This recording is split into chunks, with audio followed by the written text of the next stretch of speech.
القمة الأكبر عربيا بتنتهي ما بين الأهلي والزمالك. يفوز النادي الأهلي على الزمالك في بطولة الدوري العام 2022 2023 4-1. مباراة قوية، دخل النادي الأهلي مركز في المباراة تماما في ظل غياب اتنين أساسيين في خط الوسط.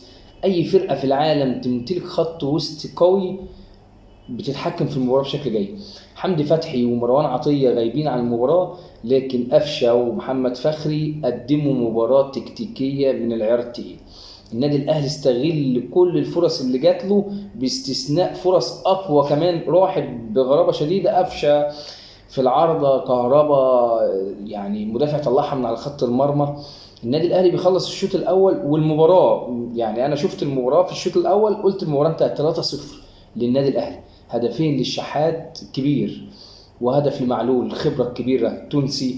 يعني معلول هيبقى حاجة للذاكرة للنادي الأهلي. النادي الأهلي دخل المباراة واستغلها استغلال قوي جدا. النادي الأهلي بيعمل موسم استثنائي كبير.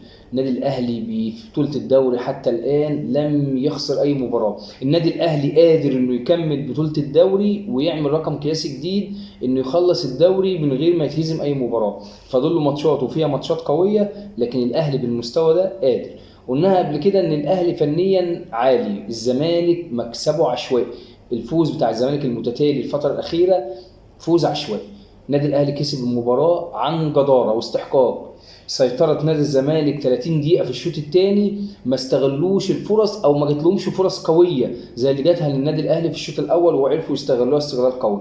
نادي الزمالك لازم يراجع نفسه. نادي الزمالك لازم يحل مشاكله الاول علشان يخش المباريات الكبيره اللي جايه، ان كان في البطوله العربيه او في الكونفدراليه، يبقى واقف على رجليه. مبروك للنادي الاهلي الكبير، فوز مستحق وعن جدارة.